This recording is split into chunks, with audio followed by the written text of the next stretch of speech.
When my parents retired, they gave the company to my brother. Said women aren't built for leadership. So I smiled and backed off. 3 months later, I brought someone to dinner. My brother dropped his wine glass. My mom started crying. It was the kind of dinner where everything looked perfect, at first glance. The table was set with mom's special occasion china. The wine glasses sparkled under the chandelier. Even the mashed potatoes looked like they'd been shaped with a mold.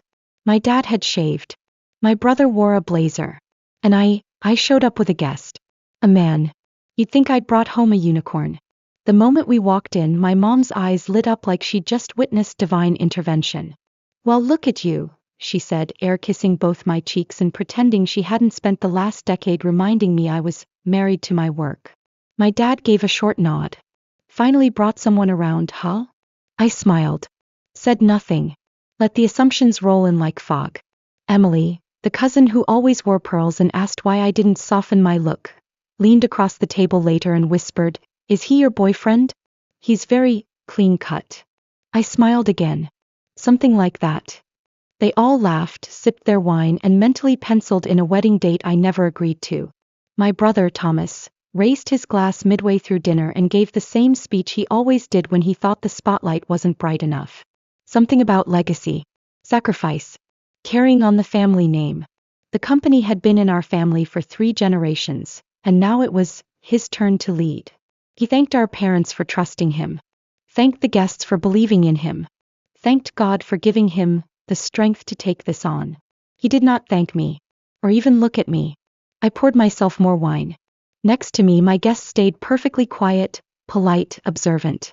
The only one at the table who wasn't pretending this wasn't about to become the most memorable meal of their lives. 3 months ago, I found out they'd signed everything over to Thomas. The company, the voting shares, the title, the authority. After 15 years of working side by side with my father, managing operations, running logistics, cleaning up messes Thomas created, they gave him everything. And gave me a smile and a vague, "You'll always have a place here." A place. Like a couch cushion or a spare chair. They sat me down in the living room like they were breaking sad news to a loyal pet. "It's not that you're not capable," my mom had said, reaching for my hand like she was afraid I'd faint. "It's just, women aren't built for this kind of pressure. We didn't want to burden you. Your brother," my dad added, "has that leadership instinct. He's decisive." Which was one way of saying he guesses and hopes for the best. I asked if they were serious. My dad nodded like he was signing a peace treaty. My mom just said, "You'll make an excellent support system. Behind every great man." She trailed off like it was supposed to be comforting. I smiled. Then I went home and started making arrangements.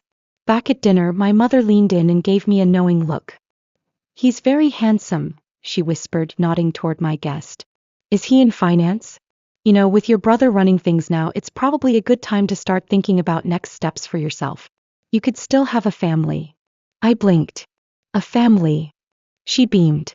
"You've always wanted kids, right?" I hadn't. Not particularly. But apparently what I wanted was irrelevant, as usual. Thomas was laughing with 2 of the board members who had shown up for the free steak and photo ops. One of them asked how it felt to be the man of the hour. He grinned. "I've been preparing for this since I was a kid. Dad always said I had the natural instincts for it." Natural instincts. Right. Like the instinct to blame me for missing quarterly goals, after spending the entire quarter playing golf and calling it networking. I took a slow sip of my wine. They were all smiling, comfortable in their delusions, congratulating themselves for making the smart choice. Dad leaned back in his chair, watching Thomas with pride, like he'd personally carved him out of oak and ambition. They had no idea what I'd brought with me, who I'd brought with me, but they would. By the time dessert arrived, the air was thick with self-satisfaction. The cake was a 3-tiered monstrosity with the company logo piped in gold icing. My mother actually clapped when they brought it out. "You've really made us proud, Thomas," she said, raising her glass. I tilted my head. Yes. So much pride in this room. Thomas grinned at me like I was finally falling in line. "I know it's not what you expected," he said, the tiniest smirk tugging at the corner of his mouth. "But you're going to love what we've got planned for you. Marketing's perfect for someone with people skills." I held his gaze. "Right. Because nothing says vision like slogans and color palettes. He laughed, assuming I was joking. Everyone laughed with him. Everyone except the man sitting next to me. I glanced around the table at the faces I had known my whole life. My parents, smug and satisfied. My brother, soaking in praise like a sponge in gravy. Aunts and uncles, toasting the next generation. And me, the dutiful daughter, smiling politely just as expected. If only they knew. If they had any idea who the man beside me really was. If they knew what I'd found in those documents. What I'd confirmed, piece by piece over 3 long months. I'd imagined this night 100 different ways. The silence. The gasps. The outrage. The shattered version of the perfect family portrait they'd spent years trying to frame. They had no idea what was coming. But they were about to find out. And when they did, nothing, absolutely nothing, would ever be the same again. When I was 6, I told my parents I wanted to take karate. My dad blinked at me like I'd just told him I wanted to join the Navy. He glanced at my mom, then laughed. You mean ballet, sweetheart? I didn't. But I ended up in ballet anyway. Pink tutu. Slippers. The whole thing. I cried after every class. They said I was being difficult. Dramatic. Eventually I stopped crying and just went quiet. When I was 8, my brother got a remote-controlled car. I got a tea set. When I was 10, he got a tool kit. I got a baking set. When I was 12, I told my dad I wanted to run a company like him one day. He looked up from his newspaper and said, "That's sweet. But you'll have your hands full with kids by then." My mom smiled like it was a compliment. "You'll make a lovely wife." I remember nodding, smiling back. Then I went to my room, closed the door, and cried until I fell asleep. That was the year I wished I was a boy. Actually wished it. Like, close my eyes and make it happen kind of wish. I thought maybe then they'd see me. Listen to me. Be proud of me. Instead I was the polite one. The helper. The one who cleaned up after the messes. The one who didn't take up too much space. My brother? He was the natural leader. Which in our house meant he was loud, messy, and always right even when he wasn't. By the time I was a teenager I had stopped asking for things. No more karate. No more business books. Just ballet and baking and smiling on cue. They bought Thomas a telescope when he said he liked space once. I got a diary after I won a math competition. A diary. Because, girls have feelings. Not futures. I kept thinking, maybe if I worked harder they'd see me. So I worked.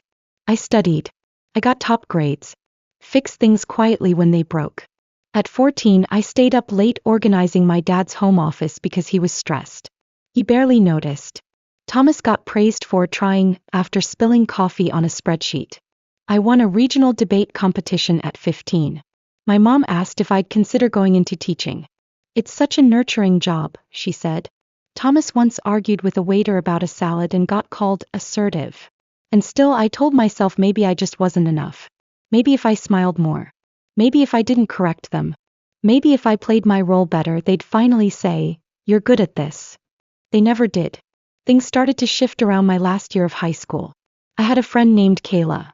Smart, funny, bold. Her dad ran a small business. Her mom was an engineer. Qley played soccer. Did martial arts. Wore whatever she wanted. Her parents cheered when she said she wanted to run her own company one day. Bought her business cards for Christmas. The first time I went to her house and saw how different it could be, I almost couldn't believe it. I remember walking home that night with this strange, heavy feeling in my chest. Not sadness. Not anger. Just realization. It wasn't my gender that was holding me back. It was my parents. Their voices had become the ones in my head. The ones telling me to shrink. To stay quiet. To make things easier for everyone else. So I stopped listening. Not all at once. But piece by piece. I joined the school's business club. Secretly at first. Then proudly. I started saving money. Researching programs. Reading case studies at night while my parents thought I was planning my future wedding. They still didn't see it. Or maybe they refused to. At graduation I gave a speech as valedictorian. My dad told me afterward, "That was really lovely. You should write something for your brother's next event." In college I majored in business and joined every leadership program I could find. I interned. Networked. Learned how things really worked. And when I came home for breaks I smiled, nodded, and let them keep thinking I was just helping out around the office. They never asked what I really did. Never asked what I wanted. My brother told everyone I was into admin stuff. Like I got excited over spreadsheets. I said nothing. Because deep down I still thought, maybe if I just keep showing them they'll come around. Maybe they'll finally say I'm ready. Maybe they'll finally see me. Then came the day they called a family meeting. We were all seated in the living room. Cookies on the table. Champagne chilling. The mood was weirdly formal. That's when they told us they were retiring. That the company was ready to be passed down. To Thomas. Just him. Not a partnership. Not shared leadership. Not even a courtesy mention of me. To him. My father said it like it was the most obvious choice in the world. He's the natural fit. My mom nodded.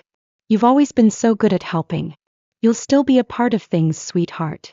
They offered me a bonus check and said I'd always have a place. A place. Like a stool in the break room. I didn't cry this time. I didn't argue. I smiled. Said thank you. Walked out of that room like I hadn't just been erased again. But something in me, something quiet and deep, shifted. I didn't feel invisible anymore. I felt done. A few days later, while sorting through some handover files, I found something strange. A folder that didn't belong there. A document that didn't add up. At first, I thought it was just another one of Thomas's mistakes. But the more I looked, the worse it got. I saw things I wasn't meant to see. Things no one had told me. Things that, if true, could change everything. I didn't scream. I didn't storm into anyone's office. I took a picture. Then I made some calls. Let them think I walked away. Let them believe I accepted it. Because soon they'd realize something they never saw coming. The girl they pushed aside? She was done waiting to be picked. My brother was halfway through yet another story about how he rescued the brand's reputation, after messing up a client deal when Mark opened his briefcase. He pulled out a slim folder. Quietly. No drama. Just slid it onto the table like it was a menu. I didn't look at it. I didn't have to. My parents were still sipping wine, basking in the glow of their perfect evening. The celebration of legacy, as they called it. Legacy apparently meant handing the family business over to the least responsible person in the room. My mother raised her glass. To Thomas, she said. And to strong leadership. I tapped my glass against hers and smiled. Strong is definitely one word for it. Mark spoke calmly as if he was just clearing his throat. Before dessert, I'd like to share something. Everyone turned. Thomas squinted. Wait, who are you again? Mark offered his hand. Mark Delaney. Forensic accountant. That silenced the entire table. My dad blinked. You're a what? Mark stayed polite. I was hired to conduct an internal investigation on financial irregularities within the company. The table went still. Thomas let out a laugh, tight forced. This is a joke, right? I finally spoke. Nope. No punchline. Unless you count your accounting. Mark opened the folder. Passed 2 copies forward. One to my dad. One to my mom. Thomas snatched the third. At first he flipped through the pages like they were homework he forgot to do. Then he froze. My mom leaned in to read over his shoulder. Her smile vanished. My dad looked at the numbers. His face didn't change at first. But his knuckles turned white where they gripped the tablecloth. Mark's voice was calm.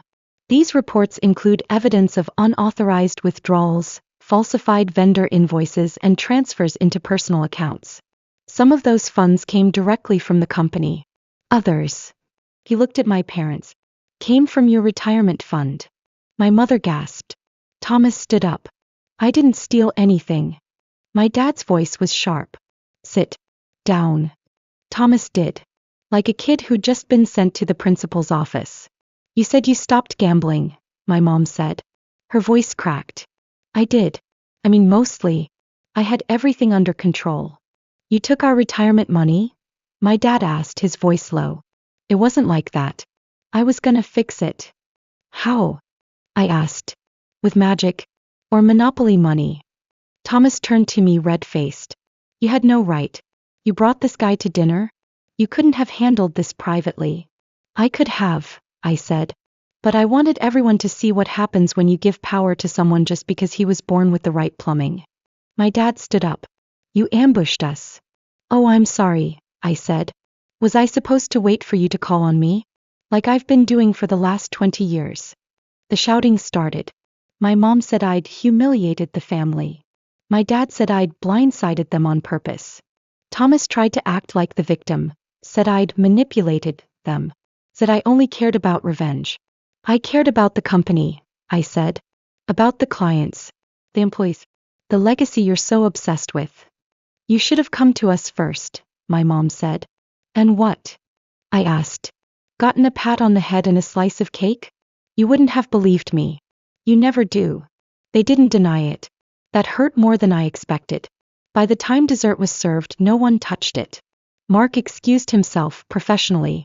No drama. Just walked out the front door and left me sitting there in the mess. My dad turned to the rest of the table. Party's over. Everyone out. Within 5 minutes, the dining room was empty. Plates half full. Glasses smudged. Cake untouched. The family celebration was dead. Thomas stormed out the back. No apology. No explanation. My mom sat at the table with her face in her hands. My dad stared at the ceiling like it had answers. Me. I sat there quietly, watching them finally realize what I'd known all along. They'd bet on the wrong child. The morning after the dinner, no one said a word. Not a call. Not a message. Not a knock on my door. Just silence. You'd think after everything someone would reach out. Maybe to scream. Maybe to cry. Maybe to say thank you for stopping the company from falling apart. But no. Nothing. 3 days later, I got a voicemail from my mother. Her voice was calm. Too calm. The kind of calm that means something's about to explode. We've spoken with the legal team. Your father and I have decided to press charges. She didn't mention Thomas by name. We're doing what needs to be done. I sat there listening with my phone in my lap, heart racing, and felt something strange. Hope. Not because I wanted to see my brother in jail, but because for once, it felt like they were seeing him clearly.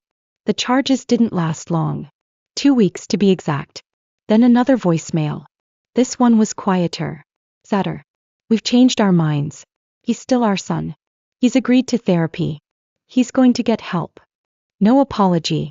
No acknowledgement. Just another quiet reminder that he would always get another chance. They didn't ask for my opinion. They didn't ask for help. What they did do was ask Mark to send them a copy of the full report. The one I'd already read cover to cover. They wanted to know how bad it really was. The answer, bad enough. Thomas had drained nearly $500,000. Some from company accounts. The rest from the retirement fund he was supposed to help manage. My parents had trusted him with their future. He spent it on online poker and sports bets. And yet somehow I was still the problem. When I bumped into my mother at the grocery store a few days later, she didn't say hi. She just looked at me, then looked away. I stood there for a moment, waiting, hoping maybe she'd say something. She didn't. So I kept walking. Thomas went to therapy. At least that's what they said. He got a job somewhere else. Junior management at a friend's company. Supposed to help him rebuild. He was also ordered to pay back everything. Every cent. Not to me. To my parents. They didn't want the company reputation ruined, so they agreed to settle everything quietly. Clean up the mess, bury the headlines. I heard through someone on the board that he was lucky. That if I'd pushed harder he could have done real time. I hadn't pushed. Not because I felt sorry for him. But because I was done wasting energy on people who never saw me. Weeks passed. The company carried on. Staggered but standing. And then came the next twist. I got a call from my dad. He didn't say hello. Just, we need to talk about the business. I didn't say much. Just waited. Eventually he said the thing I'd always wanted to hear. But somehow it landed flat. You were right. We should have seen it sooner. You were keeping this place together for years. I didn't thank him. Instead I asked, so what now? There was a pause. Then he cleared his throat. We're thinking of bringing someone in. A professional CEO. Someone from outside. I blinked. Seriously. We just think it would be simpler. Because giving it to your daughter would be too complicated? It's not about that. Isn't it? He was quiet again. And that was my answer. That night I typed up my resignation. No drama. No explanation. Just a short email. After 15 years I was done. I thought it would hurt more. It didn't. In fact, it felt like exhaling after holding my breath for years. I didn't cry. I didn't second guess. I just closed the laptop and poured myself a glass of wine. 2 months later, I started a new job. High-level strategy. Better salary. Better hours. No glass ceiling hanging over my head like a chandelier waiting to drop. During the interview, the CEO asked why I'd left the family business. I smiled. Family reasons. She laughed. We all have those. My parents didn't call. Thomas definitely didn't. But I didn't need them to. For the first time in my life, I wasn't chasing their approval. I wasn't waiting to be picked. I wasn't trying to prove anything. I was just living my life. Finally. Without asking permission. Sometimes I wonder what would have happened if they'd chosen me first. If they'd believed in me the way they believed in him.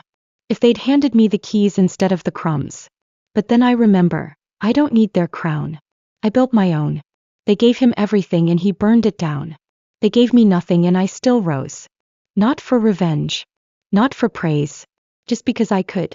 And if that makes me the villain in their version of the story, so be it. At least I'm finally living mine. Subscribe for more stories like this. And if you've ever been the overlooked one, tell me how you turned it around.